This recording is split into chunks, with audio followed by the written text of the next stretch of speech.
বিশেষ বক্তার আগমন।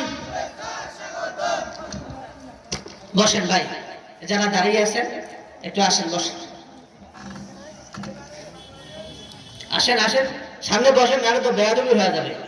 এই আপনারা যারা দাঁড়ায় কথা শুনতেছেন, কোরআনের কথা আদবের সাথে শুনতে হয়, কোরআনের কথা আদবের সাথে শুনতে হয়।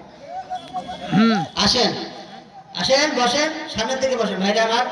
আমাদের প্রাণ প্রিয় বক্তা এসেছে, সুন্দরভাবে কোরআন থেকে আলোচনা করবেন, হাদিস থেকে আলোচনা করবেন। এরকম বিক্ষিপ্ত অবস্থায় যদি আমরা থাকি, তাহলে কি কোরআনের আলোচনা ভালো হবে? ভালো হবে না। একটু মেহেরবানি করে আমাদের ভলান্টিয়ার ভাই যারা আছেন, মেহেরবানি করে বসায় দেন, তাড়াতাড়ি বসায় দেন, মেহেরবানি করে বসায় দেন। এখন শেষ করব। 5টি কারণে স্ত্রীর প্রতি স্বামীর আকর্ষণ কমে যায়। 1 নম্বর কারণটা হলো স্বামী যা বুঝায় স্ত্রী তার উল্টাটা বোঝে। এইটা করলে স্বামী স্ত্রীর উপরে নারাজ হয়ে যাবে। 2 নম্বরের কারণ হলো স্বামীর মুখে মুখে তর্ক করলে।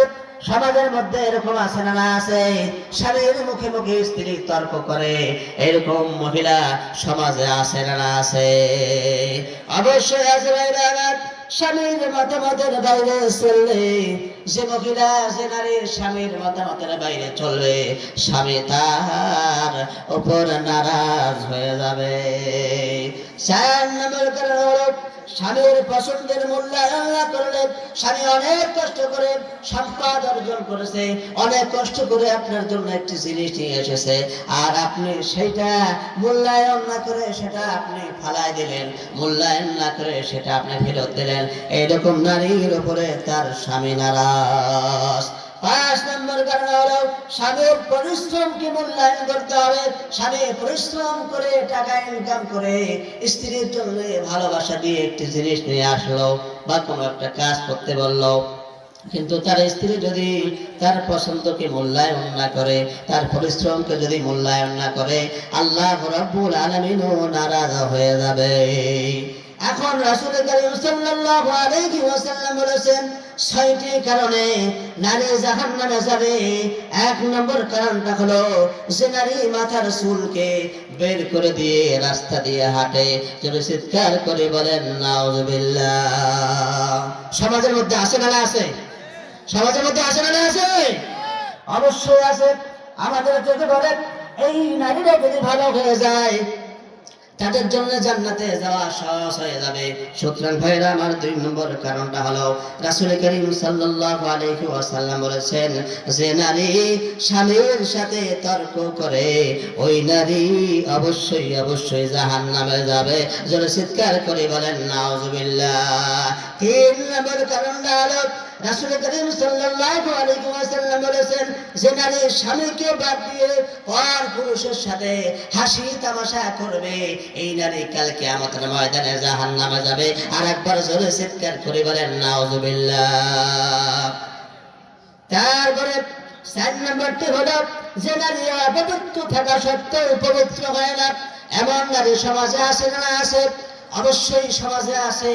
সমাজ থেকে এই যে নারীগুলো যদি পবিত্র হয়ে যায়, পবিত্রভাবে যদি জীবন যাপন করবে, আর পবিত্রভাবে যদি জীবন যাপন করে, কাল কিয়ামতের ময়দানে তাদের জন্য ঠিকানা জান্নাত। জোরে চিৎকার করে বলেন সুবহানাল্লাহ।